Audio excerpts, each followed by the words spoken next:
अस्सलाम वालेकुम बच्चों, कंपाइलर इंस्ट्रक्शन के कोर्स में आज का टॉपिक है टॉप डाउन ट्रांसलेशन। और पार्सर्स जो हैं हमारे कंप्लीट हो चुके हैं। एलआर पार्सर लास्ट पार्सर था जो हमने पढ़ना था, यानी जो फ्रंट एंड की चीज़ें हैं उनमें से हमने स्कैनर पढ़ लिया है टोटली कम्प्लीटली। उसके बाद पार्सर की बारी आती है और उसके बाद सिमेंटिकल एनालिसिस है, उसको हमने देखना है। नेक्स्ट ये जो टॉपिक आज हम टॉप डाउन ट्रांसलेशन का पढ़ेंगे, इसमें जो आउटपुट आएगी या फिर जो इंटरमीडिएट रिप्रेजेंटेशन बनेगी वो सिमेंटिकल एनालिसिस और इंटरमीडिएट कोड जनरेशन दोनों फेजेस में काम आएगी।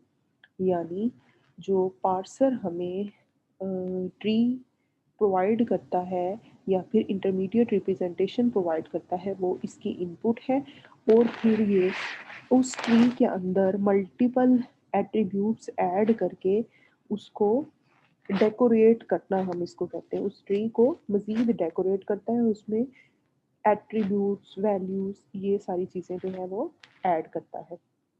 ये सिमेंटिकल एनालिसिस के फेज में भी और इंटरमीडिएट कोड रिप्रेजेंटेशन के फेज में भी ये इस्तेमाल होता है। ये पार्स ट्री इनपुट लेता है और सिंटैक्स एनालिसिस के फेज से ये कन्वर्ट कर देता है आपकी आईआर को।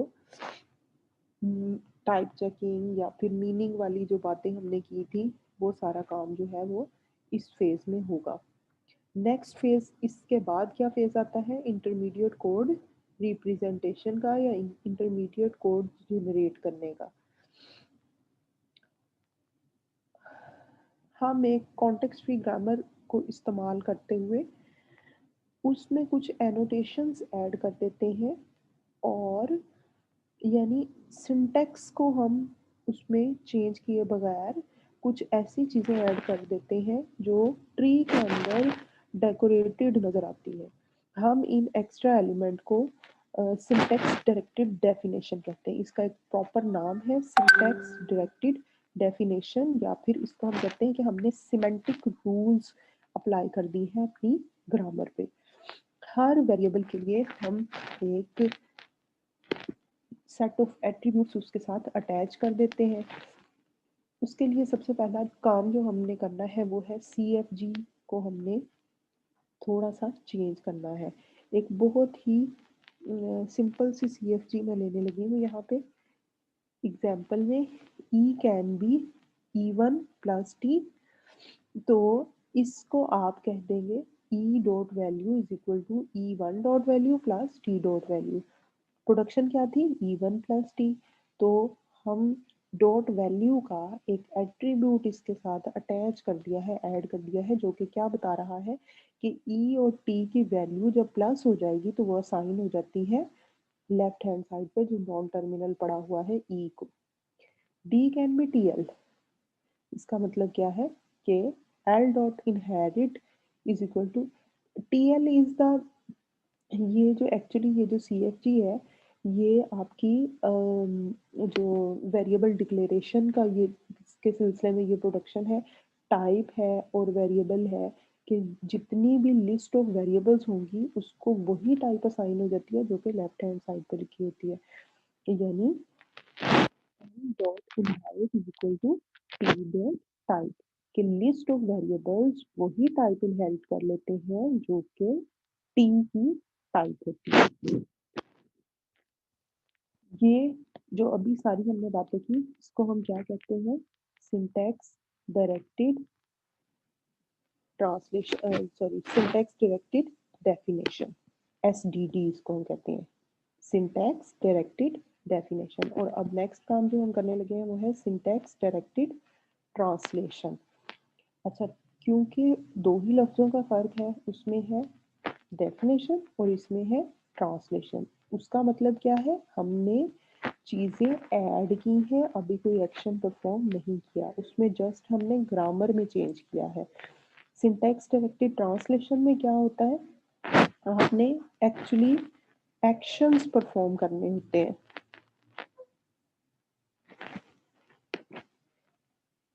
तो उन एक्शंस के अकॉर्डिंग आपने जितनी भी प्रोडक्शंस होंगी उनमें से एक लिस्ट ऑफ एक्शंस आपने निकाल के, तो नेक्स्ट जो हम पढ़ने लगे वो है सिंटैक्स डायरेक्टेड ट्रांसलेशन। इसको हम सिमेंटिक एक्शंस भी कहते हैं। We have some set of semantic actions to be performed, so it represents the set of actions in sequence to be performed against each production। यानी एक प्रोडक्शन के अंदर या एक रूल के अंदर CFG के कितने एक्शंस हैं उनकी लिस्ट प्रोवाइड करते हैं। All the rules are enclosed in open and close parenthesis. जितने भी रूल आपको, जितने भी एक्शंस एक प्रोडक्शन के अंदर मिलते हैं उनको आप एक ओपनिंग एंड क्लोजिंग ब्रैकेट्स हैं उसके अंदर आप, या पैरेंथेसिस के अंदर जैसे भी आप रखना चाहें आप रख सकते हैं। E can be E1 plus T, इसके अंदर एक ही एक्शन है, वो है प्लस का action. In infix to postfix conversion, when you have E1 plus t, you need to print plus। Infix post fix ये सारी चीज़ें मैंने आपसे पहले भी डिस्कस की हुई हैं। जो ट्रीज़ की डेरिवेशन होती है, ट्रीज़ को दिखाने के तरीक़ेकार होते हैं, infix, post fix, pre fix. तो ये इसकी डिटेल में वैसे यहाँ पे आपको जाने की ज़रूरत नहीं है। सिंपली बात क्या बताना चाह रहे हैं कि जितने भी एक्शंस आपको नज़र आएंगे किसी भी प्रोडक्शन में उनको लिस्ट कर दिया जाता है इन opening and closing curly brackets और parentheses। then only one, क्योंकि यहाँ पे एक ही एक्शन था इसलिए सिर्फ हमने प्लस का लिखा। If there are 2 or more actions we will write all in order।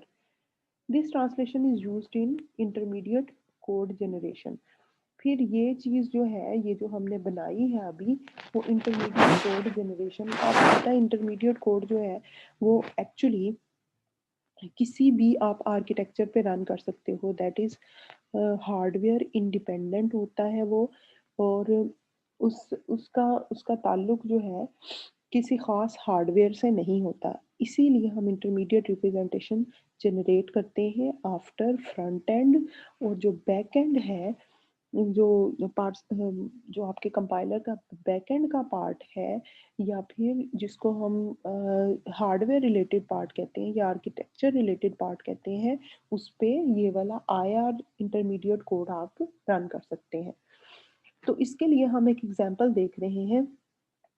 सबसे पहले हम देखते हैं सिंटैक्स डायरेक्टेड डेफिनेशन किस तरह से असाइन कर सकते हैं आप किसी ग्रामर को। मैं ग्रामर ले रही हूँ। E can be E1 plus T, E1 can be T, T can be T multiplied by F, T can be F, F can be digit. तो इसके लिए मैंने सिमेंटिक रूल्स बनाए हैं, या फिर यूं कह लें कि मैंने एट्रीब्यूट्स अटैच कर दिए हैं इन नॉन टर्मिनल्स के साथ। कैसे? ई डॉट वैल्यू, जैसे पीछे मैंने छोटी सी एक ग्रामर दिखाई थी आपको, बिल्कुल उसी तरह से E dot value is equal to E1 dot value plus T dot value. और ई कैन बी टी को हम दिखा सकते हैं, या E1 है सॉरी, ये E1 can be T, E1 dot value is equal to T dot value. T can be T1 multiplied by F, और t dot value is equal to t1 dot value multiplied by f dot value। t can be f, t dot value can be is equal to f dot value। यहाँ तक तो कोई problem नहीं होनी चाहिए। f can be digit को मैं समझाने की ज़रूरत है। इसका मतलब ये है कि डिजिट के साथ उसने एक एट्रीब्यूट असाइन किया हुआ है लेक्सिकल, यानी इसकी एक्चुअल वैल्यू जो है, या कौन सा डिजिट है, ये कांस्टेंट हो सकता है, इसको आपने डायरेक्टली एफ को असाइन कर देना होता है। ठीक है जी। उसके बाद हम एक एग्जाम्पल देखने लगे हैं जिसमें हम पार्स ट्री जनरेट करना देखेंगे कि इन एट्रीब्यूट्स के साथ हम पार्स ट्री कैसे जनरेट कर सकते हैं। बहुत ही आसान टास्क है। करना आपने वही है कि जिस तरह हम पहले नॉर्मल पार्स ट्री बनाते थे बिल्कुल उसी तरह पार्स ट्री बनाएंगे, जस्ट दैट इसमें ये एडिशनल एट्रीब्यूट्स आ जाएंगे जो अभी हमने असाइन किए हैं इस ग्रामर के अंदर। तो अभी मैं आपको व्हाइट बोर्ड पे करके दिखा देती हूँ ये।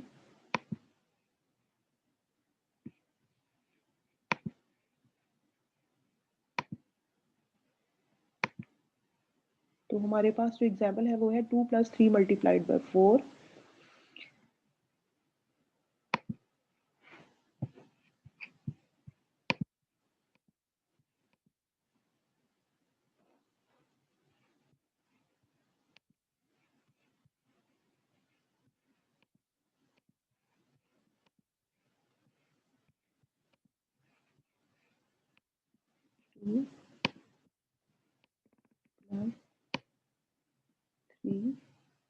Two plus 3 × 4। सबसे पहला नॉन टर्मिनल आपका कौन सा है? ई। तो आपको लिखना है यहाँ पे E dot value, E dot value, और E dot value is equal to E dot value. E dot value की जो आपकी प्रोडक्शन है वो क्या है? E plus T.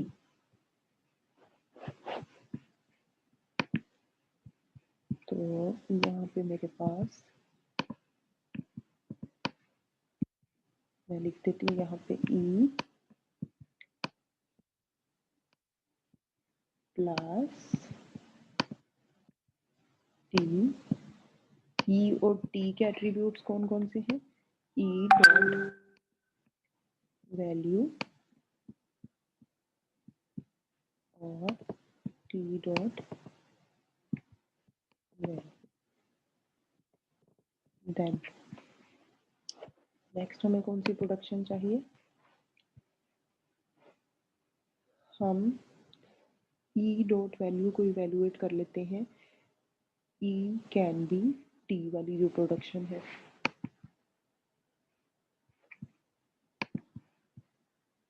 तो ये आ जाएगा टी डॉट वैल्यू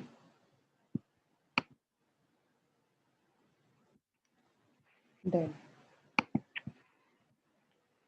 उसके बाद हम इवेलुएट कर लेते हैं टी कैन बी एफ को, और उसके बाद F can be digit.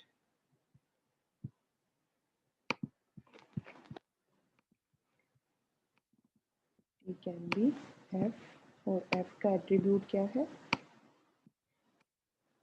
F dot value.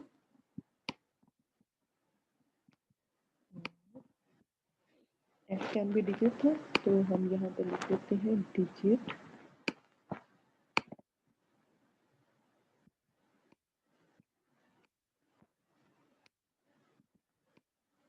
Dot lexical. जैसा मैंने उसके साथ उसका एट्रीब्यूट लिखा था, एट्रीब्यूट क्या है?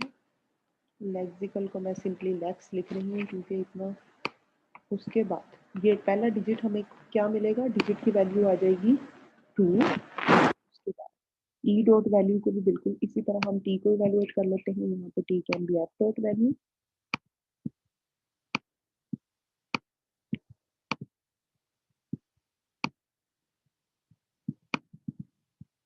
और F dot F can be digit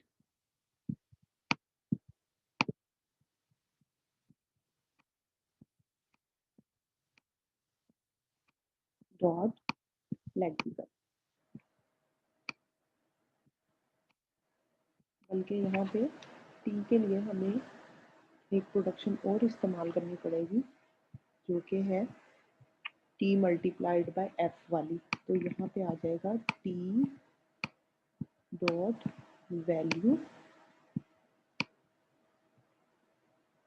और यहाँ पे आ जाएगा मल्टीप्लिकेशन का साइन, और फिर टी मल्टीप्लाई का एफ आ गया। और यानी ये इवेलुएट जो है वो लेफ्ट टू राइट ही होगी। इसको इवेलुएट करने के बाद नेक्स्ट जो ब्रांच है वो ये वाली इस्तेमाल होगी, T can be T dot value multiplied by F, और टी को फिर हम कह देंगे ये हो सकता है F dot value, F dot value, और F dot value digit dot lexical हो सकता है।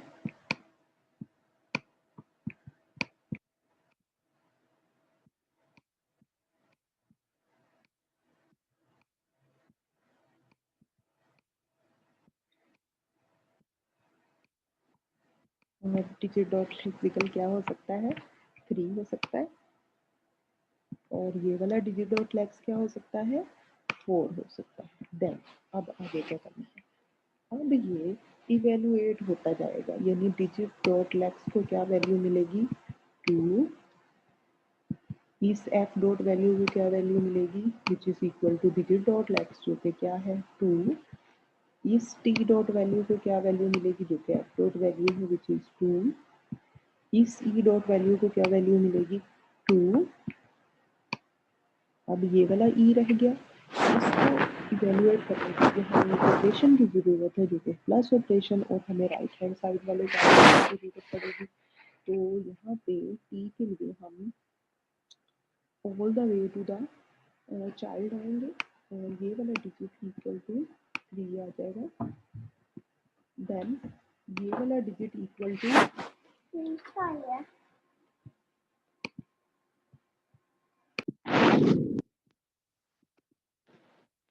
है, यहाँ पे 3 मिला था हमें, और 3 एनोटेट होके ऊपर चला गया, डिजिट डॉट लेक्स को 3 मिला, फिर एफ डॉट वैल्यू को 3 मिल जाएगा, और यही वैल्यू फिर ऊपर टी डॉट वैल्यू को मिल जाएगी। अब जो ऊपर वाला टी डॉट वैल्यूज को कैलकुलेट करने के लिए हमें एक और ऑपरेशन परफॉर्म करने की ज़रूरत है, वो जो है वो स्टार ऑपरेशन है या मल्टीप्लिकेशन का ऑपरेशन है। उसके लिए हमें राइट हैंड साइड पे जाना पड़ेगा, और राइट वाली ब्रांच को एनोटेट करना पड़ेगा। 4 ऊपर जाके डिजिट डॉट लेक्स को मिल जाएगा, तो ये आ गया 4। उसके बाद डिजिट डॉट लेक्स की वैल्यू एफ डॉट वैल्यू को मिलेगी, तो ये आ जाएगी यहाँ पे, और फिर टी डॉट वैल्यू मिलेगी एक ऑपरेशन के जरिए जो मल्टीप्लिकेशन का ऑपरेशन है, और 3 और 4 को मल्टीप्लाई करेंगे तो क्या आ जाएगा 12, और 12 टी डॉट वैल्यू और ई डॉट वैल्यू को हमने प्लस करना है, तो ऊपर वाली ई डॉट वैल्यू आ जाएगी जो कि मिल के बन जाएगी 12/2 14। इस तरह से और जाएगा। और अब मैं आपके यहाँ पे इसके स्लाइड शेयर करती हूँ। तो ये यही वाला ट्री मैंने यहाँ पे बना के दिखाया हुआ है। 2 टाइम्स ये भी डिस्कस कर लेते हैं, वो है सिंथेसाइज्ड एट्रीब्यूट और एनोटेटेड पार्स ट्री क्या होता है। सिंथेसाइज्ड एट्रीब्यूट है कि हर जो हर वेरिएबल को जो एट्रीब्यूट मिल रहा है वो अपने चाइल्ड, यानी ट्री के अंदर अपने चाइल्ड से एनोटेट होकर ऊपर जा रहा है ना, अभी हमने एग्जांपल भी देखी। तो चाइल्ड से मिल रहा है या अपनी वो वैल्यू जो है वो खुद रिटेन कर रहा है। इसका मतलब ये है कि वो अपने सिबलिंग से वैल्यू नहीं ले रहा, तो इस वजह से इसको क्या कहते हैं, सिंथेसाइज्ड एट्रीब्यूट। इसके साथ एनोटेटेड पार्स ट्री क्या होता है, a parse tree with all these values is called annotated parse tree. ये मैंने आपको शुरू में भी बताया था कि एनोटेशंस होती हैं या एट्रीब्यूट्स इनको कहते हैं, जो आप किसी भी पार्स ट्री में ऐड कर देते हैं तो फिर वो क्या कहलाता है, annotated parse tree. That's it for today. ये था टॉप डाउन पार्सर। अल्लाह हाफिज़।